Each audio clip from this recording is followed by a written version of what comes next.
Good morning. So my alarm rang and I got up only to realize that it is 6:30 instead of 4:30. So my alarm was ringing for 2 hours and I couldn't get out of bed. Didn't hear it, nothing. Nothing I can do. It is what it is. Could easily use it as an excuse, but it doesn't matter, it's irrelevant. It's a very, very small, minuscule thing in our long-term plan. So, and it wasn't intentional, so it doesn't matter. We continue. Obviously 3 hours of sleep is not enough for me when I worked overtime and there's a lot of stress and pressure in life. My body needs the rest. It literally shut down my hearing completely. Like I could not hear the alarm at all. I could probably sleep through an earthquake. That's how tired I was. So we just continue on now, doing everything else we had planned, and then we aim to sleep a little earlier tomorrow. I fell asleep at like 1:30, I think. So I would have only gotten like 3 hours of sleep. It wouldn't have worked. It's not practical. Even though I would have gotten up if I heard the alarm, I didn't hear it, so we continue now. P.S. Sleeping on a air mattress right now. The room that's messy, living out of a suitcase. So that's not ideal. The room's got to be clean. You got to have a clean environment for a good state of mind. It all has an effect. It's got a massive effect. And a person only realizes this effect when they live a certain way, being tidy, and then they get messy, and then they feel the difference. So this has to get cleaned up. I'm moving out of this in a few days, so it will. And yeah, let's continue. So I've just come outside to do some exercise as we had planned. I'm not going to do it inside because the house is a literal sauna. It's unlivable. You couldn't possibly do exercise inside because it just retains all the heat and you just can't breathe. So I'll just do it outside on the grass, maybe even on the concrete, and we'll start out small. Let's do 10 minutes of burpees with a timer and see how it goes.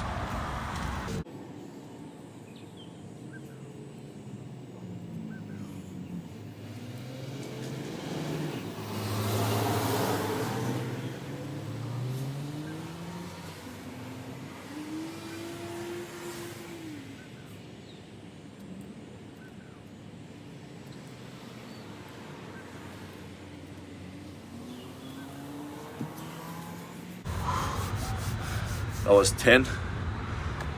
We'll go for 100. Then maybe a little bit on top of that.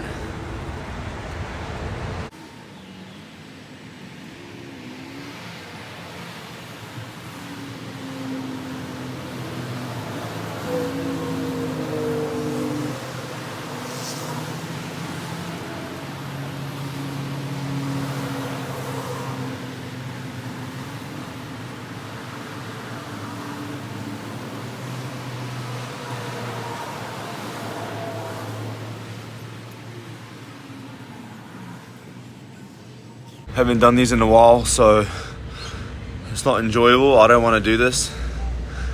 It's not comfortable. Body's aching, hands aching, I'm out of breath.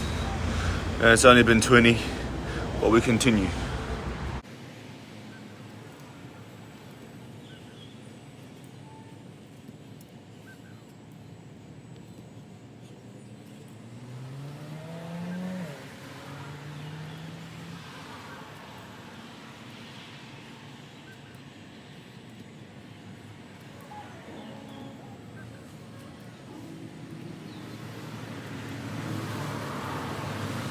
That's 30 down, 2 push-up burpees.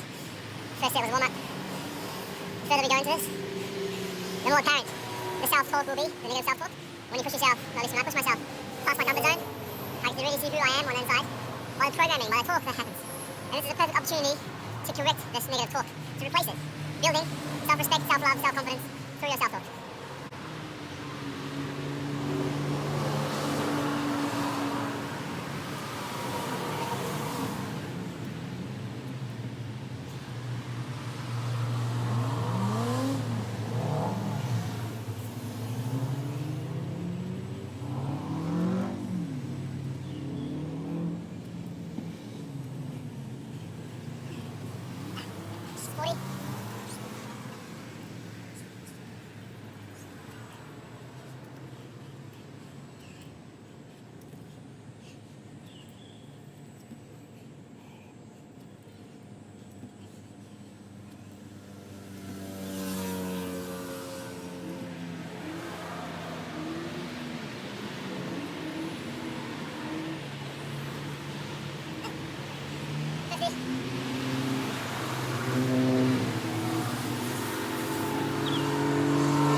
It's not fun. Should probably start saying that because it makes it less fun. But it's difficult, yeah. It's difficult. The more you go, the more difficult it becomes. The more apparent the self-talk. It's got to continue.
$111.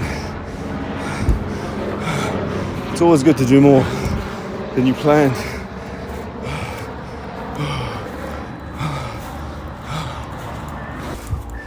It's always good to do more than you planned, just for the extra validation and to build the habit. So you're building multiple habits. You're building a habit of consistency, habit of exercise, habit of pushing yourself physically. And when you push yourself physically, you can also push yourself mentally. It's one and the same, because it's all mental at the end of the day. Once you reach a certain limit, it's your mind that stops you, not your body. So by going more than you said you would, I said I'll do 100, then I did 111. I like odd numbers, so I stop at odd number. Then I got an idea to do 123, but I didn't do it. That's fine, because I can just keep going. I've done this before where I'll just keep going. I plan 100, then I end up doing 220, which is really, really good. It's really difficult, but since I'm at the start of this, I'll just keep it simple, just to build momentum.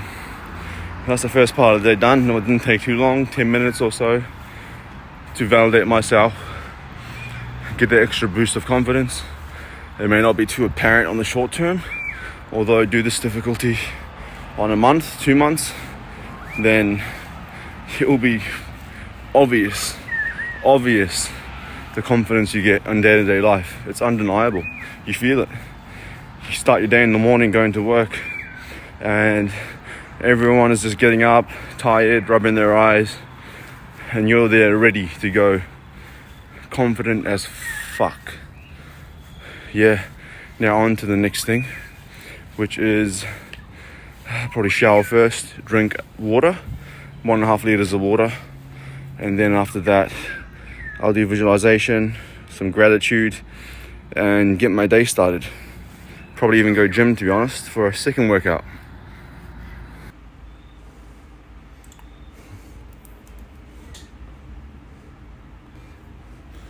One and a half liters of water, it makes a difference, especially if you're the type of person that feels foggy, tired, fatigued in the morning or in the day, and you don't know why, you can't put your finger on it. It could very possibly be the fact that you're not drinking enough water. I suffered with brain fog for years, and still to this day, when I'm under pressure and stress, it comes up, can't think, can't focus, feel stupid really. But when you drink water, or at least when I drink water, it helps a lot, drastically. And the brain fog I suffered with years ago, I could never pinpoint it, tried all the supplements, tried everything. It turned out primarily because I wasn't drinking water, or enough water at least. Now 1.5 liters in the morning, every single day, maybe more than what I need, but I find it difficult to drink water throughout the day. It's because one person is just so busy doing things, you can't just pick up a drink bottle. So I drink 1.5 in a day and then a little bit throughout the day, and I find that's a lot better than not drinking at all. So an update on today. Just finished work, 11-hour shifts. Nothing to brag about really, just a long day. And yeah, it's not gonna work out me working these hours and waking up at 4 a.m, getting 3 hours of sleep. Can't do that consistently. So one must adjust. It's always good to take action and then adjust as you go. And beware, it's not really making an excuse, it's just being practical. When you finish work 11 p.m, 12 p.m, and you wake up at 4 a.m, it's doable, but if you're only getting 3 hours of sleep, it's not going to be good for the long run. You can do it on a few nights and a few occasions, but on long term, not good. So I'll set my alarm for, I'm not too sure, I have to pack, but I'll set my alarm for whatever time I think is suitable. And the most key important thing here in this situation is to get out of bed as soon as the alarm rings or before it, not after it. No snoozing. That's the key point in this situation. Now, I have to pack, probably won't sleep till 3 a.m. and then I'll maybe wake up at like 9, get at least 6 hours of sleep, at least 5-6 hours.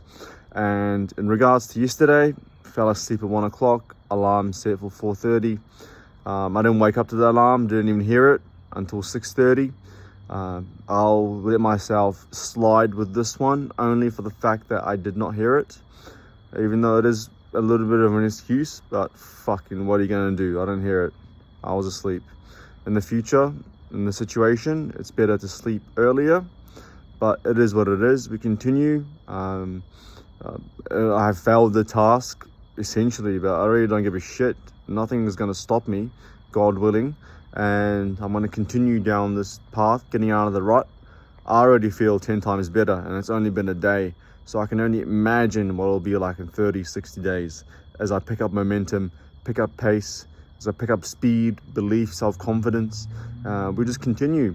that's it. Hiccups come, they go, and we just evolve as time goes on. The key point here is just not to stop and be consistently improving and taking data from what happens in life and adjusting to it.